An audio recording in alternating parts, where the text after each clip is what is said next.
Assalamualaikum warahmatullahi wabarakatuh. Hai teman-teman semua.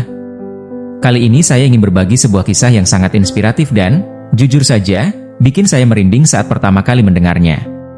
Ini adalah cerita tentang seorang pengusaha muda dari Semarang yang sempat terpuruk karena lilitan hutang.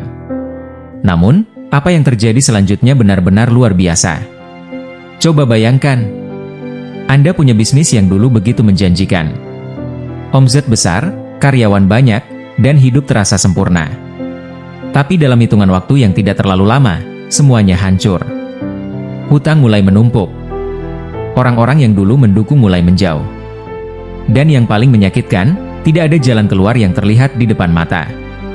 Inilah yang dialami oleh tokoh utama kita kali ini. Sebut saja namanya Rizky. Seorang pengusaha muda yang awalnya dikenal sukses dengan bisnis properti. Tapi roda kehidupan benar-benar berputar dengan cepat. Nah, di sini ceritanya mulai menarik. Rizky memulai bisnisnya dengan penuh ambisi. Saat pertama kali terjun ke dunia properti, dia langsung mendapatkan beberapa proyek besar. Uangnya mengalir deras, dan dia merasa berada di puncak dunia. Ini jalan sukses gue, dipikirnya saat itu. Tapi ada satu hal yang dia tidak sadari, kesuksesan instan kadang datang bersama jebakan besar.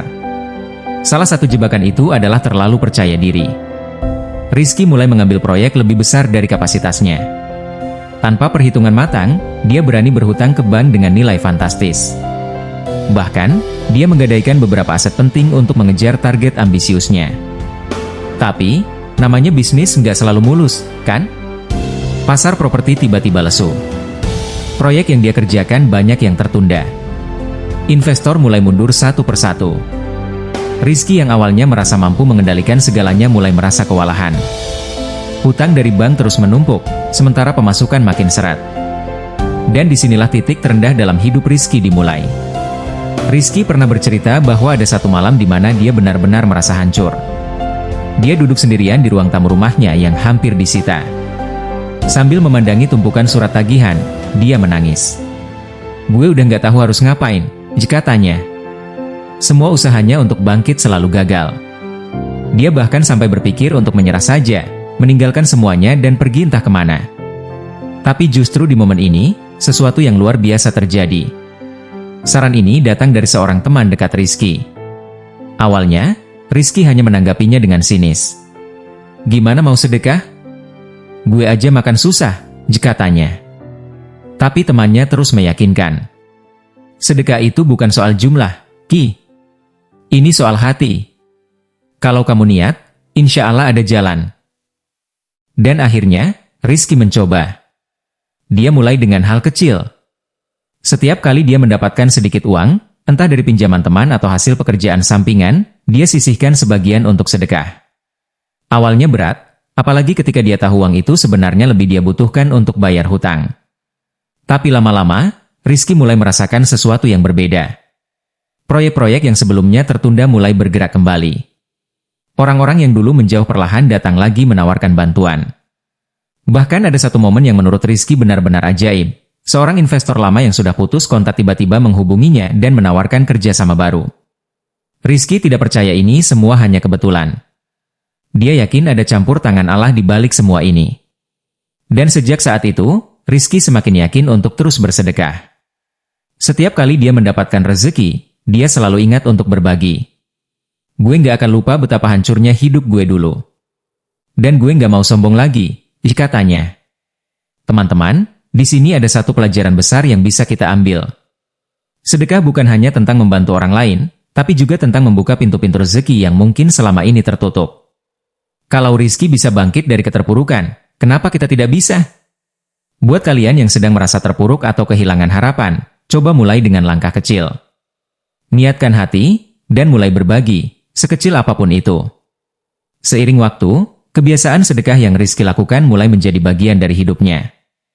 Tapi jangan salah, perjalanan ini nggak langsung mulus, teman-teman. Ada masa-masa ketika Rizky masih ragu. Ada masa ketika dia berpikir, ya apa ini benar-benar membantu? Kok rasanya hutang gue belum juga berkurang banyak? Namun, setiap kali pikiran seperti itu muncul, Rizky selalu mencoba mengingat satu hal. Sedekah itu bukan tentang cepat atau lambat. Itu tentang keyakinan dan konsistensi. Dan semakin dia konsisten, semakin banyak hal tak terduga terjadi dalam hidupnya. Salah satu titik balik besar dalam hidup Rizky adalah ketika dia menerima tawaran proyek dari seorang kenalan lama. Tapi proyek ini bukan proyek biasa. Nilainya sangat besar, cukup untuk melunasi hampir semua hutangnya. Masalahnya, Rizky sudah kehilangan kepercayaan diri. Dia takut gagal lagi. Namun, saat itulah dia mengingat apa yang temannya katakan dulu. Sedekah itu bukan hanya soal rezeki materi, tapi juga soal keberanian. Allah nggak akan meninggalkan hambanya yang mau berusaha. Dengan hati yang penuh doa, Rizky memutuskan untuk mengambil risiko itu. Dan benar saja, proyek tersebut berjalan lancar. Tidak hanya itu, Rizky juga mendapatkan bonus tak terduga karena kinerjanya yang memuaskan. Itu adalah kali pertama dalam beberapa tahun terakhir dia merasakan lega, bukan hanya karena hutangnya mulai terbayar, tapi juga karena dia merasa hidupnya kembali terarah. Setelah berhasil melunasi sebagian besar hutangnya, Rizky membuat keputusan besar. Dia nggak mau cuma berhenti di titik ini. Dia ingin membantu orang-orang yang mungkin sedang mengalami hal yang sama seperti dirinya dulu. Dia mulai aktif berbagi cerita pengalamannya di berbagai acara. Dia berbicara tentang pentingnya bersedekah, tentang bagaimana hal kecil bisa membawa perubahan besar dalam hidup. Dan semakin banyak dia berbagi, semakin banyak pula orang yang terinspirasi oleh kisahnya. Rizky juga memulai sebuah program sosial sederhana di lingkungannya. Dia mengumpulkan dana dari orang-orang sekitar untuk membantu mereka yang membutuhkan. Awalnya kecil, hanya cukup untuk membantu beberapa keluarga. Tapi lama-lama, program ini berkembang. Banyak yang ingin bergabung, banyak yang ingin ikut berbagi. Dan yang paling mengejutkan, Rizky merasa bahwa setiap kali dia membantu orang lain, rezekinya sendiri terus mengalir tanpa henti. Dia bahkan sempat berkata, dulu gue pikir sedekah itu soal uang. Tapi sekarang gue sadar, sedekah itu tentang hati. Kalau hati kita lapang, Allah pasti melapangkan jalan kita juga. Teman-teman, kisah Rizky ini adalah bukti nyata bahwa keajaiban itu ada. Tapi ingat, keajaiban gak datang begitu saja. Ada usaha, ada doa, dan yang terpenting, ada niat tulus untuk berbagi. Mungkin saat ini kita merasa berat untuk memulai. Mungkin kita berpikir, apa sedekah gue yang kecil ini bisa bikin perubahan? Tapi percayalah, setiap langkah kecil itu berarti. Dan siapa tahu, dari langkah kecil itu, hidup kita akan berubah sebesar Rizky. Terakhir, saya ingin mengingatkan teman-teman, mari jadikan sedekah sebagai bagian dari hidup kita. Karena dengan berbagi, kita nggak hanya membantu orang lain, tapi juga membantu diri kita sendiri untuk menjadi lebih baik. Namun, perjalanan Rizky belum berakhir. Setelah berhasil keluar dari lilitan hutang dan menemukan kembali pijakannya dalam dunia bisnis, ia mulai melihat hidup dari perspektif yang berbeda. Hidup bukan lagi soal mengejar kekayaan atau status, melainkan soal bagaimana kita bisa bermanfaat untuk orang lain. Tapi seperti yang kita tahu, hidup itu penuh ujian. Setelah berhasil bangkit, Rizky dihadapkan pada tantangan baru yang menguji ketulusan niatnya. Kali ini, ujian itu datang bukan dari hutang atau bisnis yang bermasalah, melainkan dari godaan keserakahan. Dengan bisnis yang mulai berkembang pesat, Rizky kembali merasakan arus uang yang mengalir deras. Tawaran investasi besar, proyek-proyek baru, dan relasi-relasi baru datang seperti air bah. Tapi di balik semua itu, ada satu hal yang membuat Rizky resah. Apakah dia akan kembali terjebak dalam kesalahan yang sama? Rizky pun mengambil waktu untuk merenung. Dia ingat bagaimana dulu, saat berada di titik terendah, dia berjanji pada dirinya sendiri bahwa jika Allah memberinya kesempatan kedua, dia akan menggunakan hidupnya untuk hal-hal yang lebih berarti. Namun, memegang janji itu ternyata tidak semudah yang ia kira. Ada satu peristiwa sederhana tapi bermakna yang akhirnya menguatkan Rizky. Suatu malam, saat pulang larut dari kantornya, dia mampir ke warung nasi goreng pinggir jalan. Di sana, dia bertemu dengan seorang bapak tua yang tengah sibuk memasak. Rizky, yang awalnya hanya ingin makan malam, tanpa sengaja terlibat obrolan dengan bapak tersebut. Dari cerita singkat itu, Rizky tahu bahwa bapak ini sedang berjuang menyekolahkan anaknya yang ingin menjadi dokter. Namun, penghasilan dari berjualan nasi goreng jelas tidak cukup. Malam itu, Rizky pulang dengan hati yang berat. Dia memikirkan perjuangan bapak tersebut. Gue pernah berada di posisi seperti itu, pikirnya. Gue tahu rasanya nggak punya jalan keluar.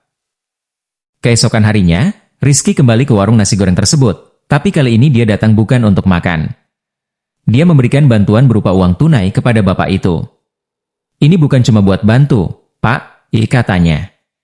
Ini juga buat ngingetin gue sendiri kalau rezeki yang gue punya hari ini bukan hak gue sepenuhnya. Sejak pertemuan dengan bapak penjual nasi goreng itu, Rizky semakin mantap dengan jalannya. Dia mulai mengalokasikan sebagian besar penghasilan bisnisnya untuk kegiatan sosial. Dia mendirikan yayasan kecil yang fokus membantu pendidikan anak-anak dari keluarga kurang mampu. Awalnya, Rizky hanya mampu membantu beberapa anak. Tapi berkat dukungan dari banyak pihak, yayasannya tumbuh dengan cepat.